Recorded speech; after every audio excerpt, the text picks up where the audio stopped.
Extremadamente preocupante lo que ocurre en Guatemala con la niñez y adolescencia de nuestro país, puesto que están expuestos y lamentablemente hay subregistros. Según las autoridades del Observatorio de los Derechos de la Niñez, han mencionado en este 2021 ya tienen registrado los casos de maltrato contra 447 niños y niñas y lamentablemente la muerte de 167.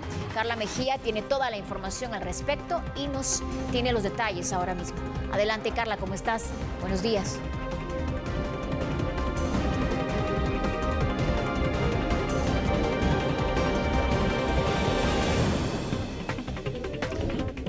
Así es, gracias.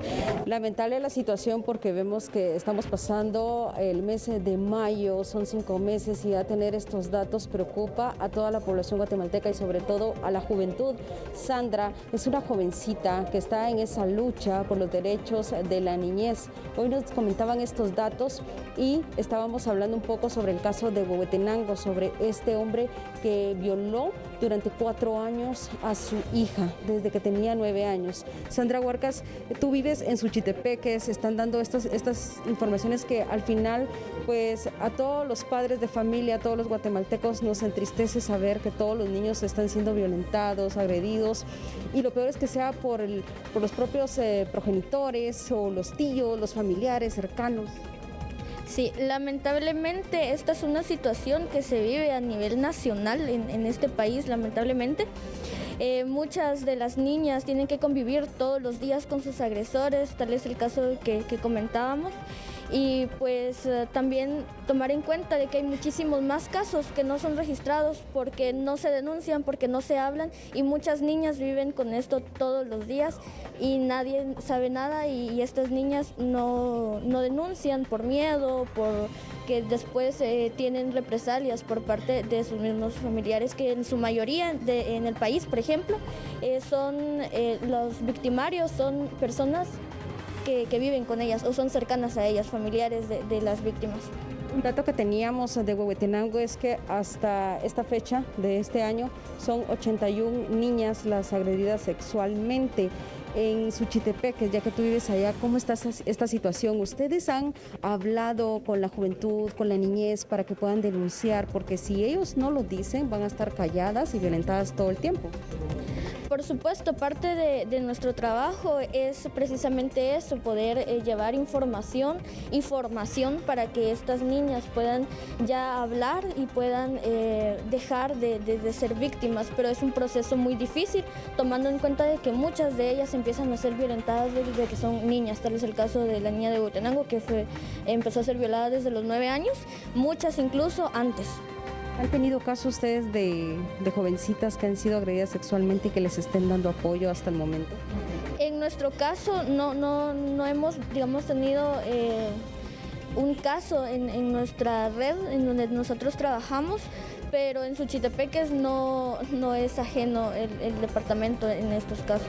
¿Hay agresores sexuales, hay acoso sexual constante? ¿Cómo ven ustedes la situación ahí? Por supuesto, el acoso sigue siendo algo tan normalizado, tan natural, tan visto así. Y por supuesto que también hay casos de violencia contra las niñas y las adolescentes de manera sexual. Lamentablemente las autoridades no han tomado realmente las cartas en el asunto para poder minimizar estas cifras y pues todos los días nos vemos con más y más cifras. Bueno, son datos que significan mucho para poder hacer un llamado a todas las personas. Lamentablemente, si les decimos a los padres de familia que cuiden a sus hijos, pero están haciendo esto, pues no se va a lograr nada. Lo que sí podríamos ver son con las demás personas que están cerca, ya sea algunos tíos, primos, sobrinos, abuelos o los educadores, que siempre lo hemos dicho, porque ellos son parte importante en la vida de los niños. Lamentablemente ahorita, por la época de pandemia, los menores no están yendo a los centros educativos, entonces ahí es un problema porque los maestros no pueden ver qué le está pasando a un niño, pero son casos difíciles que estamos viviendo en nuestro país hasta el momento, Eli. Carla, aprovechando la comunicación contigo, te quisiera consultar si tienes tú el dato de cuáles son los departamentos del país en donde se reportan más casos de maltrato según los registros del observatorio. Y por otro lado, ¿cuáles son ese tipo de manifestaciones de maltrato que más reinciden o que más se repiten para este sector de la población?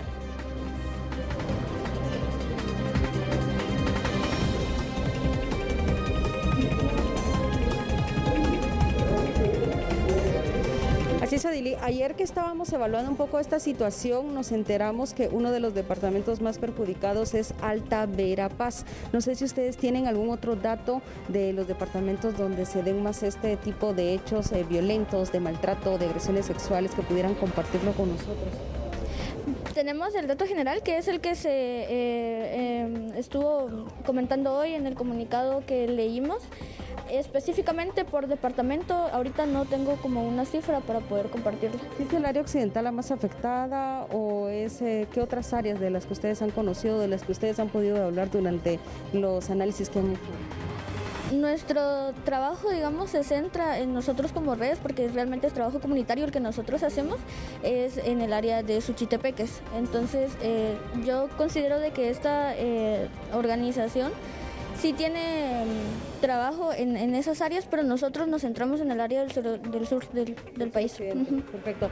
El departamento de Escuintla en los primeros días del año reportó varios casos, incluso cuando estaba terminando el 2020. Recuerdo el caso de la menor Irma, que lamentablemente falleció, y después conocimos el caso de Hilary Arredondo, la menor que desapareció el 17 de enero de este año, que lamentablemente la encontraron ya fallecida y quien también fue agredida sexualmente. Fue algo terrible porque la pequeñita tan solo tenía 3 años y fue sacada de un domicilio, del lugar donde estaba visitando su progenitora. Pero de estos datos, Odili, sabemos que son en Alta Verapaz, regiones también como Huehuetenango, porque ya te explicaba yo que son 81 casos de niñas violadas las que nos pudieron informar ayer cuando estábamos documentando el hecho que se vivió con Alonso Francisco, el hombre que agredió sexualmente a su hija durante 4 años. Hay otros lugares donde tal vez lo que no hacen es denunciar, porque departamentos también como Quiché se ha sabido en varias ocasiones que sufren de agresiones sexuales. Lo único que hay, la diferencia es que hay pobladores que cuando se enteran de esto, lo que tratan de hacer es venir y linchar a la persona responsable antes de que lleguen las autoridades. Entonces ahí es un poco complejo el tema, porque hay situaciones que no se conocen porque prefieren evitar la denuncia, pero sí son varios los departamentos, no solo son estos. Lo único es que lo que se está solicitando es que haya más denuncia, y cuando hay más denuncias, entonces ya conocemos de más casos a nivel nacional, Odili. Así es, claro que sí. Gracias, Carla Mejía, por abordar el tema. Definitivamente este tema es muy extenso y lamentablemente es una realidad en nuestro país. ¿Cómo denunciarlo ante el Ministerio Público? Hágalo al 2411-9191. A la PDH también al 2424-1717. Es elemental saber que si usted no denuncia, no va a haber un proceso penal en contra de los victimarios de estos niños, niñas y adolescentes en Guatemala. Es importante erradicarlo de raíz y lamentablemente en este tiempo de pandemia, en donde los niños, niñas y adolescentes permanecen más tiempo en casa, es donde se ha incrementado alarmantemente este número. Así que por favor, a denunciar este tipo de casos y no permitamos que nuestros niños, niñas y adolescentes sigan siendo víctimas, pues ellos son el presente y el futuro de nuestro país, y nuestro deber y responsabilidad es protegerlos.